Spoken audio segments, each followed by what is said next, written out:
वक्फ board, वक्फ board, वक्फ board. आज हर जगह पूरे देश में वक्फ बोर्ड की चर्चा है। इसके साथ साथ लोकसभा में मोदी सरकार का लाया गया वक्फ बिल भी विवादों के घेरे में है। आखिर क्या है यह वक्फ बोर्ड और क्या है यह वक्फ बिल? इन बातों को समझाया है सुप्रीम कोर्ट के अधिवक्ता कपिल सिब्बल ने। उनके साथ देश के कई जाने माने विद्वान भी मौजूद है। अगर वक्फ बोर्ड और वक्फ बिल की असलियत को समझना है तो कपिल सिब्बल द्वारा प्रस्तुत दिल से कार्यक्रम की रिपोर्ट ध्यान से देखिए। जो वक्फ की शुरुआत हुई वो दिल्ली सल्तनत से हुई और उसके बाद मुगलों ने उसको अपनाया और जब अंग्रेज यहाँ राज करने लगे तो उन्होंने सोचा कि किसी तरीके से इसको रेगुलेट भी किया जाए। तो पहली बार उन्होंने 1810 में कोई रेगुलेशन की प्रयास किया। उसके बाद फिर एक बार प्रिवी काउंसिल ने कह दिया कि वक्फ लाले औलाद अलल औलाद जो होता है वो फैमिली वक्फ होता है, वो अनकॉन्स्टिट्यूशनल डिक्लेयर कर दिया गया।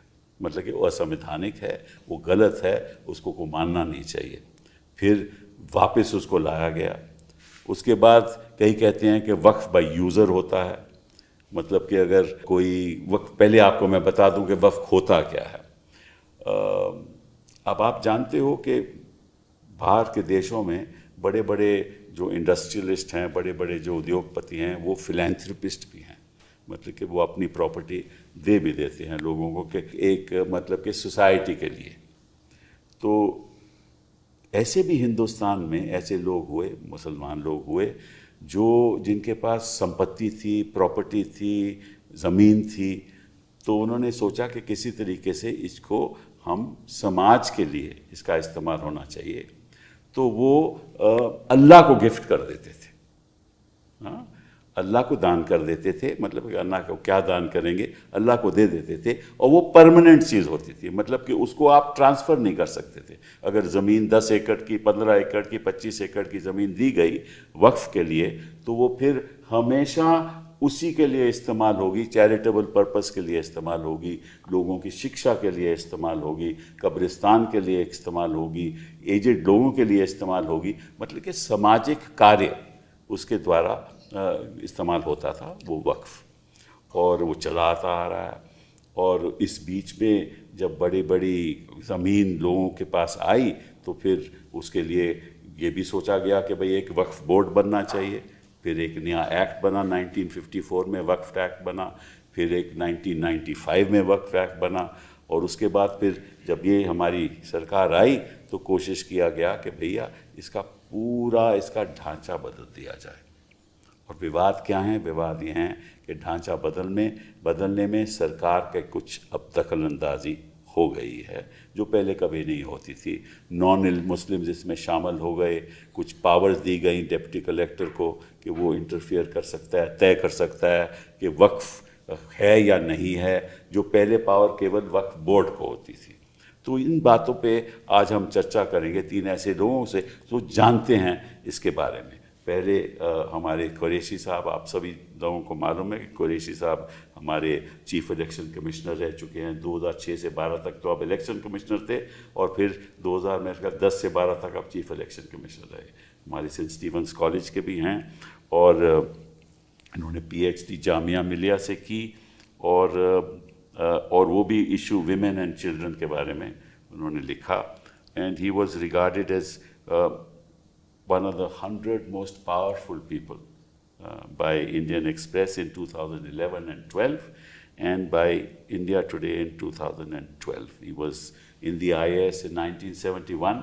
आप IAS में आए, फिर आप स्पोर्ट्स सेक्रेटरी स्पोर्ट्स बने, फिर आपने एड्स प्रोग्राम आपने उसको आगे बढ़ाया, एंड कई किताबें आपने लिखी हैं। और while you were chief election commissioner, सारा देश सुनता था कि आप बोलते थे, तो देश कहता था हमें इन पे पूरा विश्वास है। फैज़ान साहब, आपके बारे में क्या कहा जाए? मतलब कि आपने क्या क्या नहीं किया।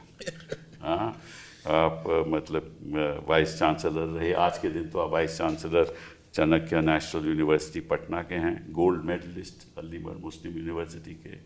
अब सार्क में he was conferred the award of the best teacher in the SAARC countries. और ये नालसार के आप वाइस चांसलर रहे, नेशनल लॉ यूनिवर्सिटी उड़ीसा का आप फाउंडर मेंबर रहे, आप अलीगढ़ मुस्लिम यूनिवर्सिटी में रजिस्ट्रार रहे, और क्या क्या बताऊँ, अपनी कई किताबें लिखी, और you were the president of the consortium of national universities. And but एक मैं बात भूल गया, कुरैशी साहब was the administrator of works in Himachal, in Haryana, in Punjab, Chandigarh and in Chandigarh. हाँ, तो आपको तो सब मालूम है 6 इसके साल बारे में, और आप तो लीगल एक्सपर्ट हो, तो आप तो बताएंगे हमें कि इसकी क्या बारीकियां हैं. और फिर हमारे साथ फारूकी साहब हैं. फारूकी साहब की हमारी जानकारी बड़ी पुरानी है, और ये एक मॉडर्न माइंडेड मुस्लिम है कि चाहते हैं कि जो मथरज़ा में जो एजुकेशन हो वो मॉडर्न किस्म की हो और बदलाव आना चाहिए. और इनका बड़ा डिस्टिंग्विश्ड करियर रहा है, लेकिन है ये चार्टर्ड अकाउंटेंट, प्रोफेशनल आदमी है, तो हर चीज़ प्रोफेशनली करते हैं. हमारे साथ जब भी संबंध इनके लिए हमेशा प्रोफेसर रहे. You been the member of the all India Muslim personal law board, I'm the spokesperson. spokesperson of the board. You served as the chairman of the Delhi Minorities Commission. और पहले तो आप समाजवादी पार्टी में थे कुछ time के लिए. और मदरसा modernisation, women's empowerment, communal harmony, secularism, आप हमेशा उसके साथ रहे हैं. तो thank you very much for being here. Qureshi साहब, ये बताइए कि ये जो नया कानून लाने जा रहे हैं, इसके पीछे मकसद क्या है? देखिए, मकसद तो वक्फ प्रॉपर्टीज़ को ग्रैब करना है, और जिसके लिए ये misinformation and disinformation का सहारा लिया जा रहा है. मैं तो हैरान हूँ, 99% लोगों को एक तो वक्फ पता ही नहीं कि वक्फ होता क्या है. जो आपने समझाया था वक्फ होता क्या है यही नहीं समझा. उसके लिए मैं चाहूँगा कि फैज़ान साहब कहें, लेकिन मैं बताता हूँ कि वक्फ एक लफ्ज़ होता है अंग्रेज़ी में फुल स्टॉप, उसके लिए अरबिक वर्ड है वक्फा. वक्फ मीन्स फुल स्टॉप. तो विच मीन्स मैंने किसी को प्रॉपर्टी दी जो नॉर्मली मैंने आपको दी, आपने इनको दी, उसको बेची, लेकिन एक दफ़ा अगर हमने किसी को चैरिटी को दे दी तो वो स्टॉपल उस पर हो गया. अब ये आगे नहीं चल सकती फॉर लाइफ, फॉर 1000 ईयर नहीं हो सकती. मैं जब वक्त अल्लाह को दे दी और वो परमानेंट है, इनएलिएनेबल है. मैं जब पंजाब वक्फ बोर्ड का एडमिनिस्ट्रेटर था, हमारे पास एक डीड निकल के आया कुरुक्षेत्र का जो 1000 साल पुराना, किसी ने अपने घर के घर वक्फ कर दिया.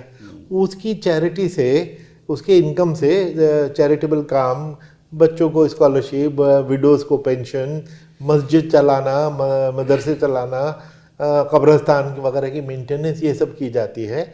और एक लफ्ज़ है इस्लामिक उसमें, सदका जारिया.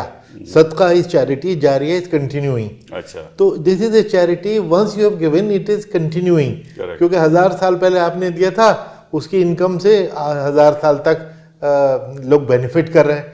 तो इसलिए ये तो एक इनएलिएनेबल है. और ये जो प्रोपेगेंडा किया जा रहा है जो बहुत ख़तरनाक है, और लोगों ने बाय कर लिया है. देखो, ये लोग जिस प्रॉपर्टी पे उंगली रख देंगे उनकी हो जाएगी. अरे भाई, बनाना रिपब्लिक नहीं है, कोई लूट थोड़ी मच रही है. अब मैं आपके प्रॉपर्टी पे आके कह दूं कि ये तो मेरी प्रॉपर्टी है वफ़ की, कि आप मान लेंगे या आप मेरी property? We should have proper deed. वक्फ प्रॉपर्टी का क्या होता था कि बहुत साल से लोगों ने बहुत ग्रैब भी कर रखी है, सरकार ने ग्रैब कर रखी है. तो 1993 के में या जो भी बिल था, वो उस एक्ट ने अमेंडमेंट की थी कि एडवर्स पोजीशन जो 12 साल में हो जाता है, उससे एग्जेम्पशन गवर्नमेंट प्रॉपर्टीज़ को है, पब्लिक प्रॉपर्टीज़ को, उसके के साथ ने इक्वेट कर दिया कि लाइक पब्लिक प्रॉपर्टी, वक्फ प्रॉपर्टी भी अगर एडवर्स पोजीशन में 50 साल से भी है तो वो ये नहीं कि अब आपकी हो गई.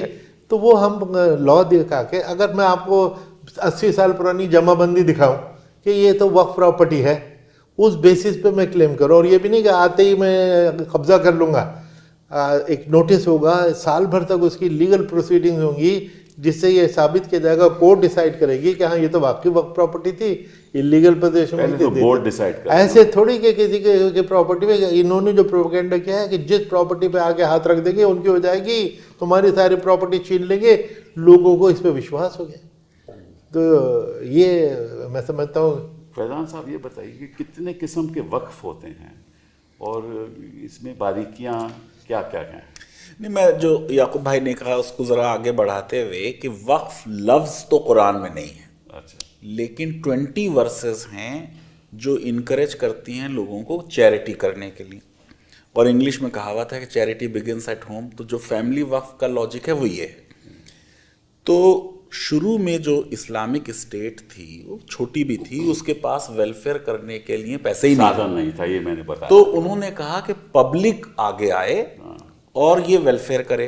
अब पब्लिक अगर एक्स को प्रॉपर्टी देगी तो वो तो एक्स की हो जाएगी, वो परमानेंट तो नहीं रहेगी, वो बेच देगा उसे। करेक्ट। इसलिए जो गॉड को दिया जा रहा है ये सोच के कि गॉड कोई परमानेंट एंटिटी है बिलीफ के हिसाब से, इसलिए वो प्रॉपर्टी जो है वो परमानेंटली गॉड की गिफ्ट हो गई।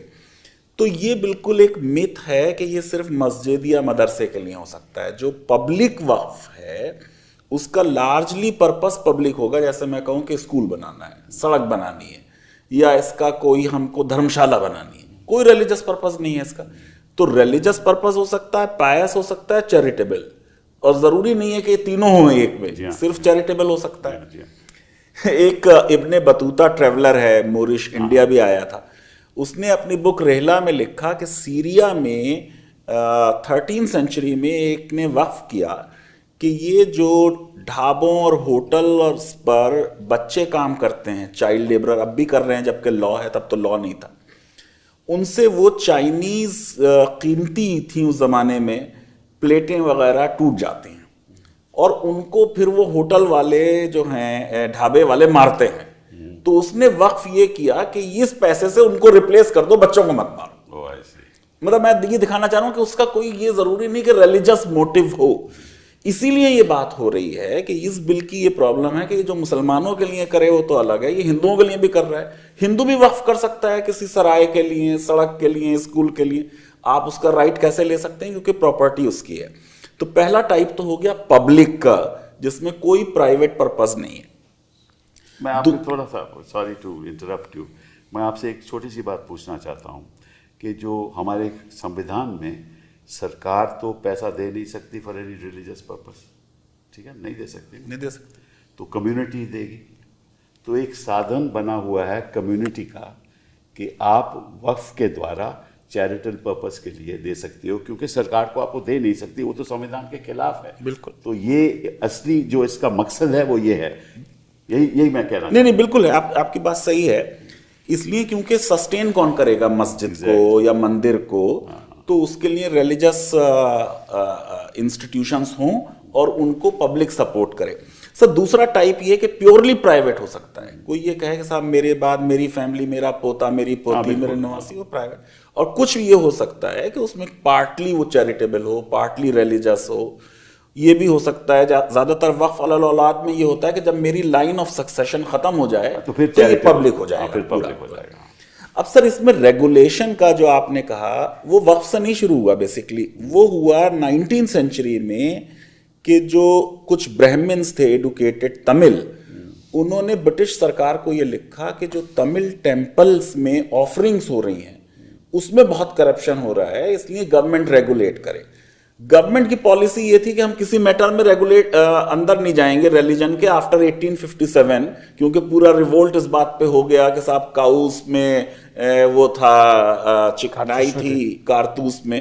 तो उन्होंने विक्टोरिया का जो चार्टर है उसके बाद से उनका हम बोलेंगे नहीं आपके मजहब में। अब इन्होंने कहा खुद ही कि भाई आप आके हमारे मैटर्स को कीजिए। तो पहला लॉ बना वहां पे, फिर उसी के पैटर्न पे बना वक्फ का, उसी पे पैटर्न पे बना शिरोमणि गुरुद्वारा प्रबंधक कमेटी। तो जितने भी रिलीजियस इंस्टीट्यूशंस हैं वो पैसे रेस करें रिलीजियस वर्क के लिए। आपने बिल्कुल सही कहा कि सरकार उसमें नहीं दे सकती है, लेकिन किसी को भी ये इख्तियार नहीं है कि वो मिसमैनेज करे। तो सरकार का इंटरफेरेंस ये है, लॉ बना, राइट टू मिसमैनेज। तो सरकार जो वक्फ बोर्ड बना रही है वो ये इंश्योर करने के लिए बना रही है कि वक्फ बोर्ड में करप्शन ना हो। जैसे जो हिंदू टेम्पल्स के लॉस थे उनको जब चैलेंज, संविधान में जब बना, संविधान बना 1950 के बाद, तो जो मेजर जो लिटिगेशन सुप्रीम कोर्ट में हुई वो टेम्पल्स की लिटिगेशन, टेम्पल्स की हुई litigation, mismanagement of temple funds, उसमें यही हुआ कि कोर्ट ने, इन्होंने ये कहा कि साहब आप हमारी कोई भी प्रॉपर्टी ले नहीं सकते आर्टिकल 31 के हिसाब से, क्योंकि आप टेम्पररली ले सकते हैं।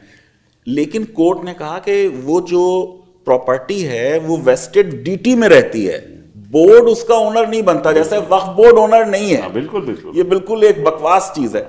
दूसरे कोर्ट ने ये कहा कि जब आप ऑफरिंग कर रहे हैं डीटी को, ये रिलीजियस एक्ट है, लेकिन एक बार जब पैसा दे दिया, वो पैसा खर्च कैसे हुआ, ये सेकुलर है, इसलिए हम उसे देखेंगे कि आप उसमें करप्शन ना कर रहे हो। बिल्कुल सही है ना, ये बात भी सही है, होना भी ऐसा चाहिए और कोई रोकना भी नहीं चाहिए इस बात को। अब सर क्योंकि कई वक्त मिसमैनेज होते हैं, बिल्कुल बिल्कुल बिल्कुल, हाँ, कब्जा भी गलत होता है, ये भी हमें मालूम है, उसको तो रोक होनी चाहिए। बट सर जो चीज यहाँ पब्लिक में नहीं आई कि वक्फ बोर्ड के ऑलमोस्ट सारे मेंबर सरकार नॉमिनेट करती है। ये तो अब सो बेसिकली वो स्टैट्यूटरी बॉडी है। वो तो अब की बात है ना। नहीं, ये अब की बात है, लेकिन ये कि द होल आइडिया इज कि अगर वक्फ बोर्ड ने किसी प्रॉपर्टी को कहा कि ये वक्फ प्रॉपर्टी है, तो पहली चीज तो उसके कहने से नहीं होगा, सर्वे होगा। सर्वे कमिश्नर जो होगा वो सरकार का पब्लिक सर्वेंट है। उसके बाद उसकी रिकमेंडेशन वक्फ बोर्ड को जाएगी, जो स्टैट्यूटरी बॉडी है, all nominated by government except 1 और 2 मुतवल्ली जो इलेक्ट होके आ जाएंगे। फिर वो सरकार को रिकमेंड करेंगे, सरकार के ऑफिशियल गजेट में पब्लिश होके ही कोई प्रॉपर्टी वक्फ बन सकती है। ये ऐसा नहीं है कि कोई मस्जिद के इमाम साहब खड़े हुए, उन्होंने कहा फला प्रॉपर्टी वक्फ बन गई। प्रॉब्लम ये है, मैं फिर फारूकी साहब के पास आऊंगा, प्रॉब्लम ये है कि अब इस संशोधन जो हो रहा है उसमें पावर दी जा रही है डिप्टी कलेक्टर को, वो तय करेगा कि ये वक्फ प्रॉपर्टी है या नहीं। बिल्कुल। तो निश्चित रूप से होगा क्या कि ऐसी, क्योंकि ये तो रजिस्टर तो होती नहीं, आपको मालूम है, रजिस्ट्रेशन तो बाद में आया थ्रू अ रेगुलेशन, 1906 में आया ना, ठीक है ना। तो कोई वक्फ प्रॉपर्टी रजिस्टर तो होती नहीं, तो कागज तो कोई होते नहीं। तो अगर कई सालों से, जैसे आपने कहा 50 साल 100 सालों से वो प्रॉपर्टी चैरिटेबल पर्पस के लिए इस्तेमाल हो रही है, और कल कोई कहे कि ना यहाँ तो साहब ये तो वक्फ प्रॉपर्टी है ही नहीं, तो तय तो डिप्टी कलेक्टर करेगा ना। हाँ, जो कभी पहले कभी नहीं हुआ, क्योंकि सारे मेंबर केवल मुस्लिम कम्युनिटी के होते थे। अब इन्होंने कह दिया कि नहीं सर, उसमें जो सर्वे कमिश्नर थे वो तो सब सरकार के नॉमिनेट। सर्वे कमिश्नर की बात कर रहे, जो फैसला बोर्ड करता था। नहीं, बोर्ड में सारे मुसलमान, बोर्ड में मुस्लिम्स थे। लेकिन फिर भी जो गवर्नमेंट बात अभी नहीं समझ रही कि सर्वे कमिश्नर्स उनके नॉमिनेटेड थे, उनको एविडेंस लेने की पावर थी, उनको देखेंगे रिकॉर्ड, रेवेन्यू रिकॉर्ड, टैक्स क्या पेमेंट हुआ, ये हुआ। डीएम भी उन्हीं का नॉमिनेटेड आदमी है, उन्हीं का है। हमारा ये कहना है कि DM second administrative reforms commission आपने करवाया था, मोइली साहब उसके चेयरमैन थे, उन्होंने कहा डीएम इज ओवरबर्डन, उसको कोई और काम मत दो, उसके काम कुछ और किसी को दो। तो वक्फ जैसे मामले में कोई स्पेशलाइज गवर्नमेंट सर्वेंट है, उसका नाम है सर्वे कमिश्नर, कि वो एक ही काम कर रहा है तो वो बेहतर करेगा। डीएम को आप दे देंगे तो डीएम तो बिल्कुल सरकार से रिलेटेड है, ओवरबर्डन है, वो कर नहीं पाएगा, वो पास ऑन कर देगा डेलीगेट डिप्टी कलेक्टर को। आप डीएम को देते क्यों? नहीं, इसलिए नहीं दे सकते सर, क्योंकि गवर्नमेंट के अगेंस्ट केसेस हैं, तो नो वन कैन बी जज इन हिज ओन कॉज। हम कह रहे हैं ये गवर्नमेंट ने कब्जा कर रखा है और डीएम ही डिसाइड कर रहे हैं। But this should be institutionally determined. Why should it be determined bye an individual? It can not be, it should not be, it should not be. और कोई जुडिशियल बॉडी करे या क्वाज़ी जुडिशियल बॉडी करे, तो हम कह रहे हैं ट्रिब्यूनल करे। हाँ, ट्रिब्यूनल करे। तो ट्रिब्यूनल तो होता था ना आपको अंडर द ओल्ड वक्फ act, the board used to decide and used to there. Sir tribunal था, और ट्रिब्यूनल के भी सारे मेंबर गवर्नमेंट नॉमिनेटेड, यानी उनका जॉइंट सेक्रेटरी अब इन्होंने कर दिया है, पहले डिप्टी सेक्रेटरी था, और उनका एक्सपर्ट नॉमिनेटेड, सब उनके लोग हैं। उनको उस सिविल जज था, अब इन्होंने कह दिया कि साहब सेशन जज होगा। हम तो कह रहे हैं वेलकम कर रहे हैं, चलिए सेशन जज जरा हायर आदमी है। लेकिन आपकी है कि आप कई चीजों में वेलकम भी करते हैं। अब मैं टीचर हूं ना सर, तो मुझे बच्चों को सही सही बता देना है कि देखो इसमें ये पॉजिटिव चीज है, ये नेगेटिव चीज है। करेक्ट। अब ये बताइए फारूकी साहब, आपके विचार हम समझते हैं कि ये मामला पॉलिटिकल नहीं है। सर पॉलिटिकल बना दिया गया है इसको, अदरवाइज ये पॉलिटिकल नहीं है, तो बिल्कुल एक सोशल इशू है। नहीं, ये संशोधन लाना पॉलिटिकल नहीं है, ये बिल्कुल पॉलिटिकल है। ये बेसिकली एक जैसे एक पूरा वातावरण बनाया गया है, और इसमें ये प्रेजेंट हुकूमत ही नहीं बल्कि इसमें माफ़ कीजिएगा बहुत दिनों से वफ़ के साथ में ज्यादती होती आ रही है, और मौका मिल गया अब इस प्रेजेंट गवर्नमेंट को कि वो उसको बिल्कुल बेड़ागर करने पर लगे हुए हैं। They are taking advantage of it. लेकिन जो आप दोनों ने जो बात कही है वो बहुत अहम बात है इसकी टेक्निकलिटीज़ ये हैं कि भाई ये बिल्कुल प्रॉपर्टी एक्ट के अंदर जिस तरह से चीज़ें होती हैं बिल्कुल उसी तरह का मामला है। प्रॉपर्टी हमने अपनी मर्जी से गिफ्ट कर दी, दे दी एक पर्टिकुलर काम के लिए, और उस काम के अंदर जितनी भी चीज़ें वो हो रही हैं और वो सारी की सारी गवर्न होती है। Sir, I have been the auditor of even the वक्फ बोर्ड्स, ऑल द वक्फ बोर्ड, पंजाब वक्फ बोर्ड हो कि दिल्ली वक्फ बोर्ड हो, सब जगह। ऐसा नहीं है कि वहाँ सब कुछ ठीक ठाक चल रहा है, लेकिन उसके बावजूद हम लोगों की रिपोर्ट जो है वो एक बिल्कुल उसी तरह से CAG में जाती हैं जैसे और बाकी हम कंपनी की ऑडिट करते हैं तो उसमें भी जाती हैं। तो गवर्नमेंट के पास सारे तरीके हैं उसका, अगर कोई मिसमैनेजमेंट हो रहा है, कोई करप्शन हो रहा है, लेकिन यहाँ पर्पज़ उसका करप्शन ख़त्म करना नहीं है, यहाँ पर्पज़ उसका मिसमैनेजमेंट करना नहीं है। इस प्रेजेंट गवर्नमेंट के अंदर पर्पज़ ये है कि किस तरह से मुसलमानों के वो सारे इंस्टीट्यूशन जो मुसलमानों के लिए कुछ बेहतरी का काम करते हो उनको किस तरह से ख़त्म किया जाए। That is there mindset is कि इसको ख़त्म करो। अब जैसे इस समय में कितने विवाद दुनिया में खड़े हैं, हिंदुस्तान के सामने कितनी चुनौतियां हैं, इसकी क्या ज़रूरत है कि ऐसे लॉ में आप आज इसकी चर्चा करनी शुरू कर दो, और वही जो एजेंडा है सरकार का, हो सकता है मैं गलत हूँ, कि भैया किसी तरीके से ऐसा पोर्ट्रे किया जाए हिंदुस्तान में कि भाई ये सब जो काम हो रहा है कोई कम्युनिटी कर रही है सब गलत है, तो इसी से तो हम we should take care of it because we are the ones who are the pater फेमिलियर्स।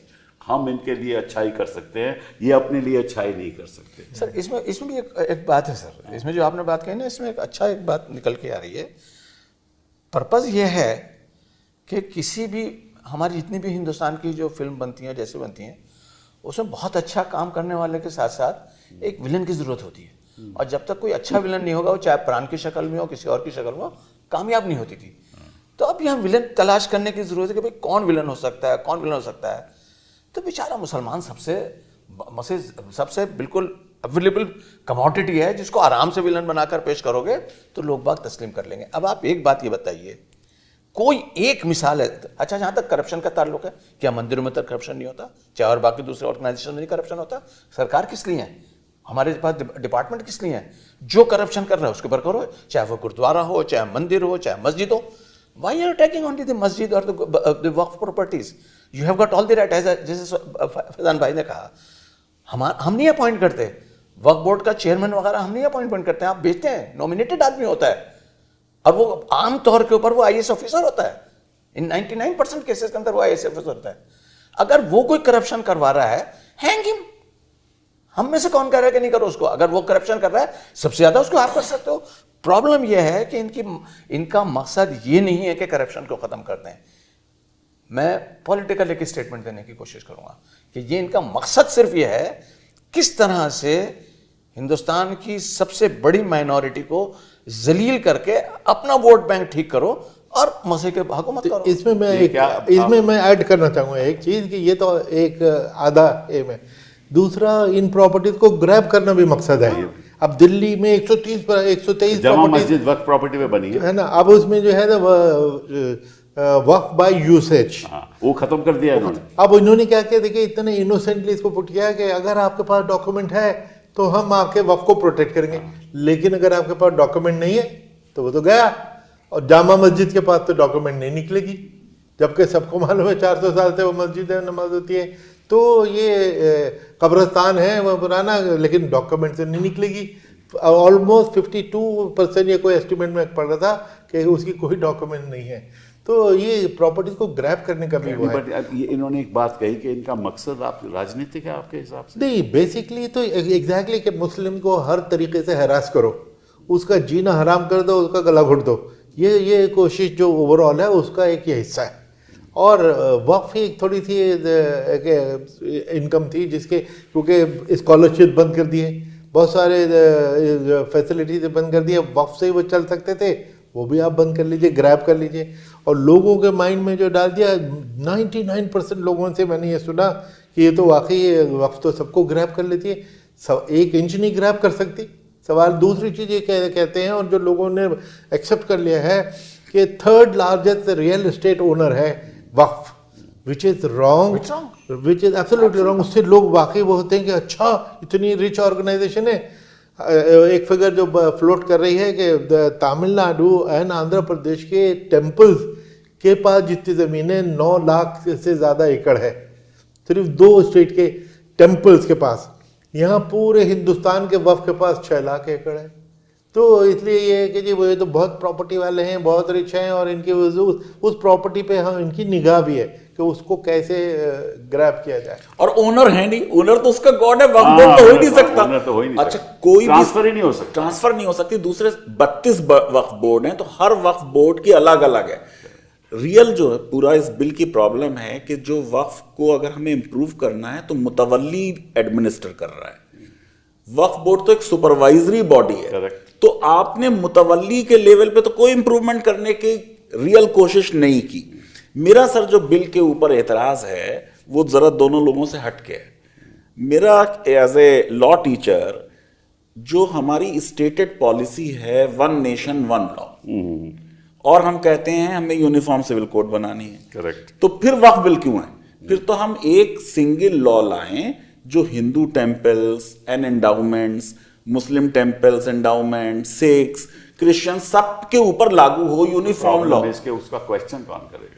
हाँ, ये आपने कह दिया था कि भाई लागू सबके ऊपर हो, पर लागू तो तभी होगा ना जब क्वेश्चन करेगा कौन, किसकी हिम्मत है कि किसी और पे क्वेश्चन कर दे। नहीं, मगर फिर हम अपने आर्गुमेंट को डिफीट कर रहे हैं कि इसका मतलब हम 1 नेशन 1 लॉ में यकीन नहीं रखते।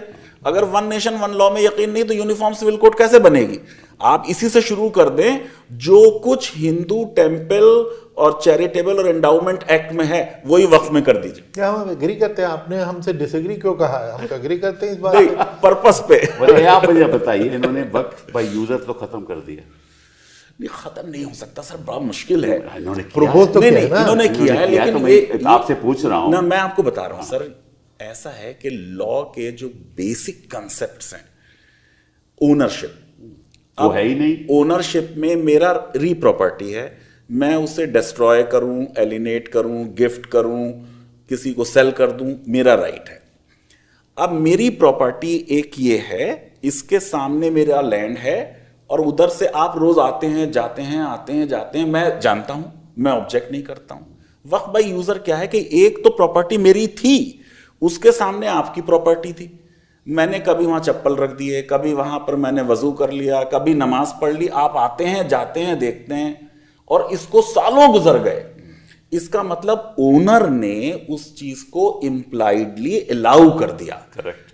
अगर ओनर ऑब्जेक्ट करेगा तो कभी भी वक्फ बाय यूजर जो है वो साबित ही नहीं होगा। Very important. तो इसमें भी ओनर की कंसेंट शामिल होती है, क्योंकि हॉस्टाइल पोजेशन होना चाहिए, उसकी नॉलेज में हो और वो ऑब्जेक्ट ना करे। और आपको मालूम है कि बाबरी मस्जिद के केस में वक्फ बाय यूजर भी साबित नहीं हुआ, क्योंकि वक्तन फवक्तन हिंदूज लोग जो थे वो वहां पर आके प्रेयर करते थे, और इसको कोर्ट ने ये माना कि वो ऑब्जेक्ट कर रहे थे। करेक्ट। तो एक वो मस्जिद जिसमें 400 साल नमाज भी हुई, वो भी वक्फ बाय यूजर साबित तो नहीं हो पाई, अनलेस वो बिल्कुल पक्का मामला हो कि ओनर को कोई एतराज ना हो over a long period of time, तब वो वक्फ बाय यूजर होता है। ये प्रिंसिपल हम अपने लीगल सिस्टम से निकाल ही नहीं सकते, इम्पॉसिबल है ये निकालना। अच्छा, 2 चीज़ें आपसे पूछता हूँ। पहली तो, और मुझे भी मालूम है इस बात का कि ये जो power to transfer, power to sell, वो भी बोर्ड को दी गई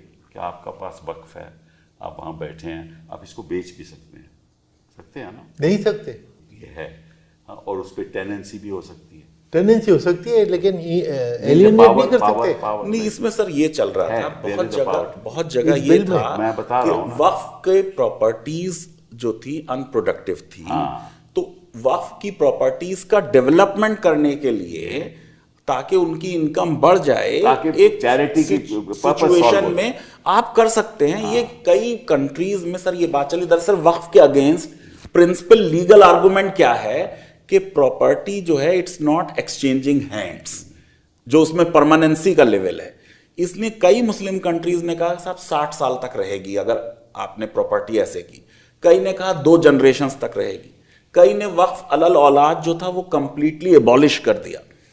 तो अगर आप चाहते हैं कि उसमें परमानेंसी कुछ सिचुएशंस में ना हो, आप प्रॉपर्टी को कमर्शियलाइज पर्पस से यूज करना चाहते हैं, जो जिसने वक्फ क्रिएट किया उसने नहीं लिखा है, यही तो प्रॉब्लम फिर वक्फ बोर्ड को वो डिस्क्रिशन दिया गया। मैं प्रॉब्लम बता रहा हूँ, ये प्रॉब्लम आ रही है कि ये जो प्रॉपर्टी है वक्फ की, उसका मिसयूज होता है कभी कभी, क्योंकि लोगों को दी जाती है तो आप यहाँ आकर ये कर लो वो कर लो, या टेनेंसी में दी जाती है और उसमें भी धांधलेबाजी होती है। मगर ये एक्सेप्शन है सर, नहीं मैं बता रहा हूँ, जनरली तो जो जिसकी प्रॉपर्टी थी उसने जो लिख दिया वो माना जाएगा। मैं इसलिए बता रहा हूँ कि कुछ ऐसे आरोप लगते हैं। हाँ और नहीं, ये जो ज्यादातर बेचा है ये इलीगल है। जो वक्फ बोर्ड के लोगों ने बेचा है वो हैंड इन ग्लव्स हैं विद द मुतवल्ली, वो बिल्कुल करप्शन है। हाँ बिल्कुल, वो एग्जैक्टली उसका सोल्यूशन ये नहीं कि सारी पावर आप ले लो। Correct. उसका सोल्यूशन जैसे आपने कहा साहब, आप जो बात कह रहे हैं ना, ये बिल्कुल ह्यूमन साइकोलॉजी है। ये ह्यूमन साइकोलॉजी कि आपके पास कोई चीज का पावर दे दिया जाए, आपको कोई पूछने गछने वाला ना हो, आप खुद बुद कर लोगे उसको। लेकिन इसका ये मकसद नहीं हो सकता कि जो स्टेट है वो खुद उसको खुद बर्द करना शुरू कर दे, उस पर्पस के लिए ना इस्तेमाल करने दे जिस पर्पस के लिए वाकिफ ने किया है। एक वाकिफ ने तो कहा कि भाई आते जाते लोगों को यहां से जब सड़क से गुजरे उनको पानी पिलाने का इंतजाम कर दें। बिल्कुल सही। उसने कहा कुआं बना दीजिए और उस कुएं के अंदर मसे के आदमी भी बैठेगा, जो भी होगा बगैर मजहब के फर्क के पानी पीता जाएगा। लेकिन वो वक्फ है, रहेगा वो वक्फ ही। अच्छा, इस पे मैं कहना चाहूंगा कि ये मानते हैं कि वक्फ बोर्ड में मिसमैनेजमेंट बहुत होता है। मैं उसमें एडमिनिस्ट्रेटर इसीलिए लगाया गया था कि बोर्ड मिसमैनेज कर रहा था, तो सरकार ने उसको एबॉलिश करके मुझे एडमिनिस्ट्रेटर लगाया। लेकिन इस बहस में हम मिसमैनेजमेंट को इसलिए नहीं लाना चाहते क्योंकि ये उसको एक्सक्यूज बना के अपनी एंट्री करना चाहते हैं। यही ना, मैं इसी पे मैं इशारा कर रहा कि ये उसको एंट्री रेमेडी है, it is worse than the disease. Exactly इसी पे मैंने इशारा कर रहा था। दूसरी बात मैं आपसे किलिंग द पेशेंट। एग्जैक्टली मैं आपसे पूछना चाहता हूँ, under the act now the power to determine कि ये प्रॉपर्टी वक्फ या नहीं पहले बोर्ड को होती थी, ठीक है ना, अब वो उन्होंने प्रोविजन रिमूव कर दिया तो डीएम को दे दिया। हाँ? और डीएम अपने डिप्टी डीएम को दे सकता है जो कि जूनियर ऑफिसर होगा। एग्जैक्टली तो सरकार डीएम को कहेगी कि ये फैसला तुम करो, जैसे आजकल हो रहा है। नहीं, उसमें प्रिजम्पशन भी क्रिएट कर दी कि अगर वो ये कहें कि साहब ये गवर्नमेंट का क्लेम है तो ये माना जाएगा कि ये गवर्नमेंट प्रॉपर्टी है। अब यहाँ जहां ओनरशिप हो जाएगा सारी वक्त प्रॉपर्टी, नहीं सारा गवर्नमेंट ले लेगी। इसलिए क्योंकि जो सर सिविल मैटर्स हैं यहाँ government is coming as a litigate, that's right. उसका राइट और मेरा राइट प्रूव करने का बराबर होगा। बिल्कुल बिल्कुल, ये कोई ऐसा नहीं है कि वो गवर्नमेंट को आप प्रिजम्पशन से दे देंगे। वो तो कहेंगे साहब ऐसे कैसे प्रूव कर सकते हो कि ये वक्फ है। मैं एक चीज वजाहत करना चाहूंगा कपिल कि ऐसा नहीं है कि वक्फ किसी भी प्रॉपर्टी को वक्फ डिक्लेयर कर सकती है, वक्फ क्लेम कर सकती है कि ये वक्फ थी on the basis of some document, और जाना उसने एक थर्ड पार्टी के पास, सर्वेयर के पास जाना है जो नोटिफाई करेगा और 1 साल तक उस पर लिटिगेशन होगी कि वक्फ बोर्ड ही डिटरमिन कर दे कि मैंने वक्फ बोर्ड इस तरह पता लगा कि जी 80 साल से ये प्रॉपर्टी इनके पास थी, इनके कब्जे में एडवांस में, तो लेकिन मुझे एक डॉक्यूमेंट पुरानी, बल्कि हम लोगों ने सर्वे कराया कि भाई पुरानी जमाबंदियाँ सारी देखो कितनी वक्फ, तो उसमें बहुत प्रॉपर्टी निकल के आई कि वक्फ की थी। Over a period of time पटवारी को पैसा दे दिला के उसकी ओनरशिप बदल गई। लेकिन सरकार ने, उस ज़माने की सरकारों ने इसमें ये फैसिलिटी दी थी कि अगर आप दिखा दो कि पुरानी डॉक्यूमेंट से कि आपकी है तो एडवर्स पोजीशन नहीं उसमें लिया जाएगा, और 60 साल पर 80 साल पुराना भी कब्जा है आपको ये वापस मिलेगी। लेकिन ये नहीं कि मैंने खुद डिक्लेयर कर दिया। वक्फ बोर्ड तो जाता था अपील में, ये कि जी ये प्रॉपर्टी मेरी है, देखो इन्होंने ग्रैब कर रखी है, मुझे वापस दिलवाई। सही बात है, कई बार ऐसा हुआ।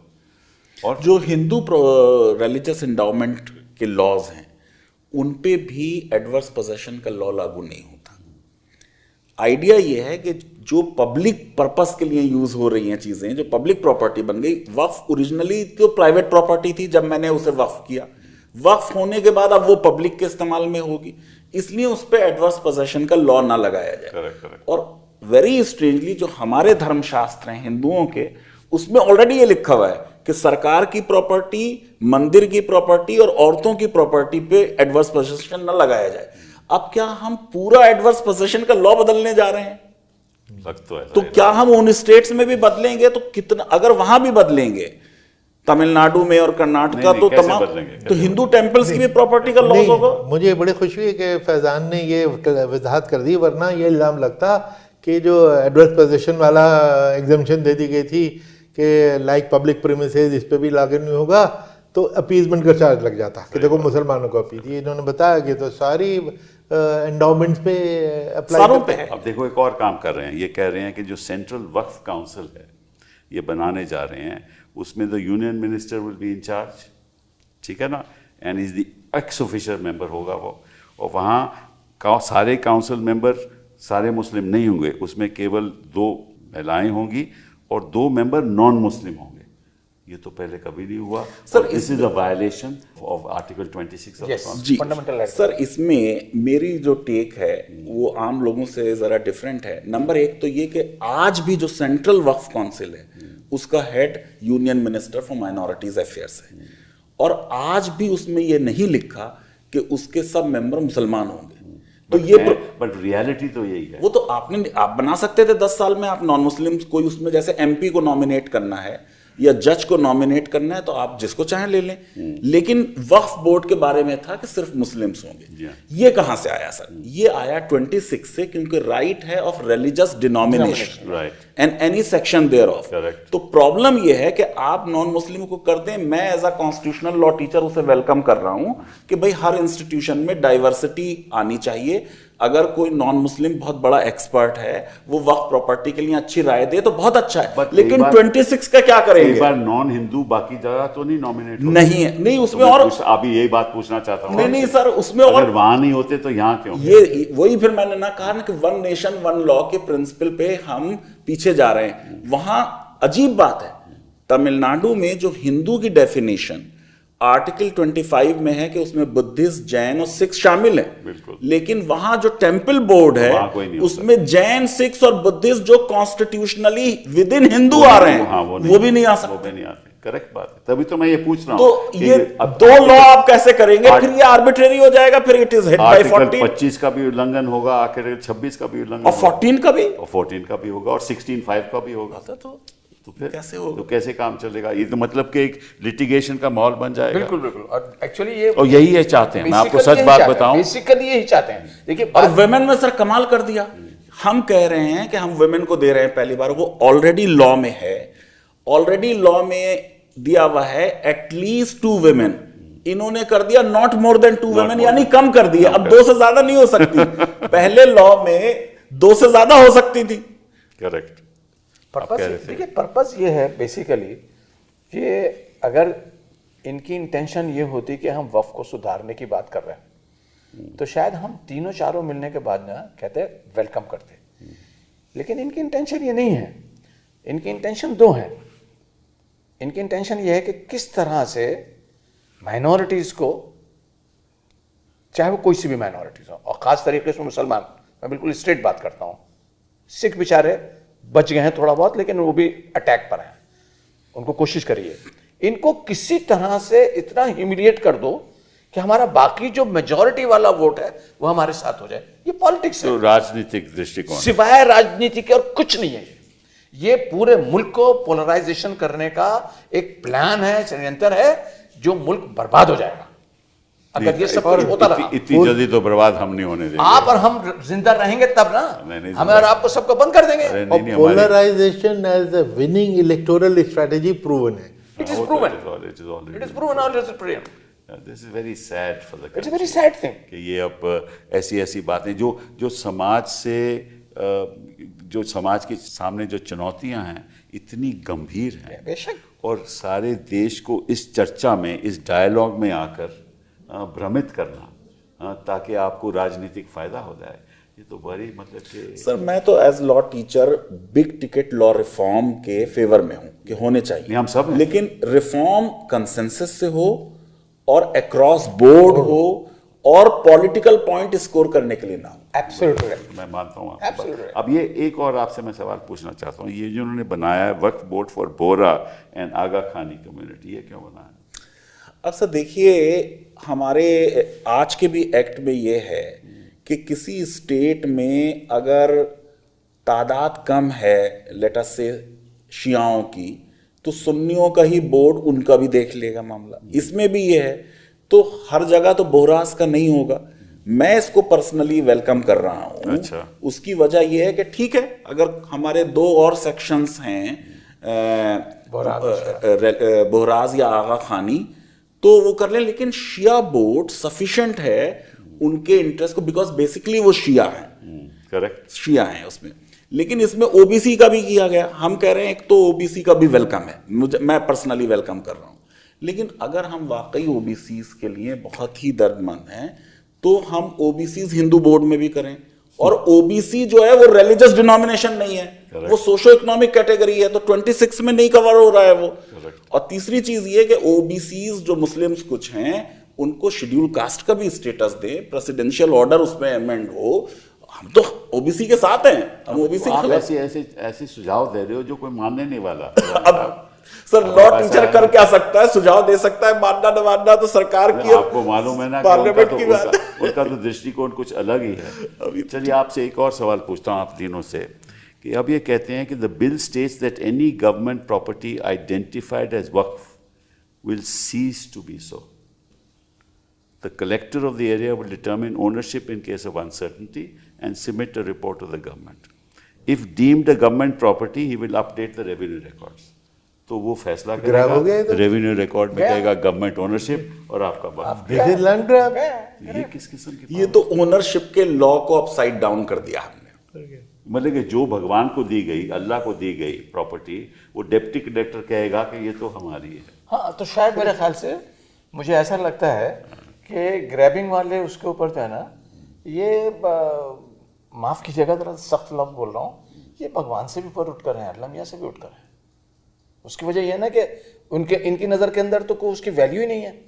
भगवान और अल्लाह की कहाँ वैल्यू है? जो वो बेईमान आदमी जो बैठा है उसकी वैल्यू है, जो पूरे इंस्टीट्यूशंस को ख़त्म कर देगा। That is what actually they want. मुल्क में अनार्की फैलाना चाहते हैं। नहीं, पर देखिए जो साधन वक्फ के द्वारा मुस्लिम माइनॉरिटी को दिया गया कि आपकी एजुकेशनल इंस्टीट्यूशन चल सकती हैं, आपके चैरिटेबल प्रोग्राम चल सकते हैं, आपके स्कॉलरशिप प्रोग्राम्स चल सकते हैं, आपके कब्रिस्तान के वो चल सकते हैं, ओल्ड एज होम्स, वृद्ध लोगों को फ़ायदा हो सकता है। अगर ये आप सारी प्रॉपर्टी ले ही लोगे, सरकार तो कुछ पैसा नहीं देने वाली। सो यू आर मेकिंग, जो गरीब आदमी है मुसलमान, उसको और गरीब बनाने जा रहे हैं। नहीं, जो स्कीमें थी स्कॉलरशिप्स की माइनॉरिटीज के लिए वो बंद कर दी, और इधर से वक्फ बोर्ड को भी लैंड ग्रैब कर लो, फिर आप जाओ, फिर क्या करेंगे? तो ये तो बड़े एक गंभीर, बहुत ही गंभीर मुद्दा है, नहीं फैजान साहब? बिल्कुल सर। और जो रिफॉर्म्स भी कर रहे हैं वो बड़े हाफ हार्टेड है। जैसे वक्फ अलल औलाद में अगर रियल कोई बहुत बड़ा रिफॉर्म होता तो बड़े ये कम होते थे, कि हमने एबॉलिश कर दिया साहब, कई कंट्रीज ने एबॉलिश कर दिया, या हम कहते हैं हम साहब 2 जनरेशन तक रखेंगे कि एक ही फैमिली में प्रॉपर्टी ना रहे। एक तो आपने अपने इंट्रोडक्शन में उसका जिक्र किया कि जब प्रीवी काउंसिल ने डिसीजन दिया कि साहब ये नहीं होना चाहिए, बिल्कुल, फिर दोबारा तो फिर 1913 में लॉ पास हुआ, वो वैलिडेटिंग हुआ। अब हमने जो बिल में प्रपोज किया है वो ये कि अगर कोई वक्फ अलल औलाद कर रहा है तो वो लड़कियों को एक्सक्लूड ना करे, ये सही बात है, हाँ, और किसी वारिस को एक्सक्लूड ना करे, किसी एयर को एक्सक्लूड ना करे। अब इसका मतलब ये है कि कोई अगर अपनी बेटी को 1 रुपया भी दे दे तो इस लॉ से हिट नहीं हो रहा ना, एक्सक्लूजन तो है नहीं उसमें, सही बात है। तो इससे उतना फायदा नहीं होगा। दूसरे, क्या ये प्रिंसिपल हम हिंदू सक्सेशन एक्ट पे लगा सकते हैं, जहां हमने विल की एब्सोल्यूट पावर दे रखी है कि वो विल से अपनी पूरी प्रॉपर्टी अपने बेटे को दे देता है, बेटी को नहीं मिलती है? तो या तो सिमिलर रेस्ट्रिक्शंस हम किसी की टेस्टामेंट्री पावर पर अक्रॉस बोर्ड हर लॉ, हर कम्युनिटी में लगाएं और कहें कि ये देखो हमने 1 नेशन 1 लॉ का प्रिंसिपल इंप्लीमेंट कर दिया, वरना ये वर्क नहीं करेगा इवेंचुअली। या फिर हिम्मत करके हम कहें कि हम एबॉलिश कर रहे हैं वक्फ अलल औलाद। ये वो हो सकता है। नहीं, कई कंट्रीज ने किया है, करना है तो कर लें, तो वो भी तो नहीं किया ना हमने, हाफ हार्टेड है वो। देखिए फैजान भाई और आप सब लोग माशाल्लाह लीगल में, जैसे फैजान भाई ने बात कही है ना, beauty of Islamic law is कि if I want to will, I cannot will entire my property according to my wish. जो प्रॉपर्टी में जो मेरे राइट्स हैं, औलाद के, बीवी के, बच्चों के और खानदान के, I cannot take it away, I cannot take it away. वक्फ औलाद के लिए भी ये है कि वक्फ औलाद हो गया ना तो वो औलाद और औलाद और औलाद चलता रहेगा। जब तक चैरिटी जब तक चैरिटी का रह रहा है। करेक्ट। तो आप व्हाट डू यू वांट? मेरा इतना खूबसूरत मुल्क है कि जिसके अंदर हम लोग हर मजहब के मानने वालों ने, चाहे वो सिख कम्युनिटी हो, चाहे हिंदू कम्युनिटी हो, चाहे मुसलमान हो, चाहे क्रिश्चियंस हो, सोसाइटी के लिए अपनी अपनी पूरी पूरी जायदादें उन्होंने दे दी हैं। चाहे हमारे अलीगढ़ मुस्लिम यूनिवर्सिटी हो, चाहे बनारस मुस्लिम यूनिवर्सिटी हो, किसने बनाई? गवर्नमेंट के पैसे बनी है? नहीं बनी, यू आर राइट। किसने बनाया है सब? सर ये प्राइवेट लॉ का मामला है, कोई विल किसी ने 500 साल पहले की, हम पब्लिक लॉ से आज कैसे खत्म कर देंगे आप? वो भी विल अल्लाह को की है। वो तो इम्पॉसिबल है। अल्लाह को, ये किसी एक शख्स को नहीं। हाउ कैन हम आज उसे आज चेंज कहते कर हैं कि सकते नहीं, हम हैं? नहीं मानते। मेरे ख्याल से अल्लाह को वो बनाया अच्छा, है। दूसरे सर वक्फ से लॉ ऑफ इनहेरिटेंस अल्लाह तो रिस्पोंडेंट भी नहीं बन सकता। जी बन सकता है सर। हम तो चाह रहे थे बाबरी मस्जिद में बने, लेकिन लोगों ने सुना नहीं। वो बन सकता है, वक्फ अल्लाह ताला भी एक पार्टी हो सकता है। सर अक्सर ये है कि इनहेरिटेंस लॉ में, जैसे किसी की लेट अस से डिवोर्स बेटी है, विडोड बेटी है, उसको इस्लामिक स्कीम ऑफ इनहेरिटेंस में तो ब्रदर से कम मिल रहा है। हाँ, बिल्कुल। तो अक्सर पेरेंट ये करते थे कि वक्फ करके उसको मुतवल्ली बना दिया, ओह आई सी। ताकि वो अपना टेक केयर Safe करे रहे। और भाई भी उस पर डिपेंडेंट रहे। हाँ, करेक्ट करेक्ट करेक्ट। तो ये तो हिंदू लॉ में नहीं होता था। नहीं, हिंदू लॉ में नहीं होता। तो वक्फ से कई बहुत यूजफुल पर्पसेस जो हैं, जो सरकार तो कभी समझेगी नहीं, और लोग हमेशा लोगों को गुमराह किया जाएगा, और एक ऐसा मतलब माहौल बनाया जाएगा कि देखो ये तो मतलब कि आपकी प्रॉपर्टी हड़प कर रहे हैं, और कितने सदियों से हड़प करते आए हैं। ये इनका मकसद है। एक आखिरी बात आप कहते हैं, इस्लाम बिल्कुल इस बात की इजाजत नहीं देता, बिल्कुल इस बात की इजाजत नहीं देता कि किसी की प्रॉपर्टी को जबरदस्ती आप इवन अल्लाह के नाम के लिए भी इस्तेमाल करें।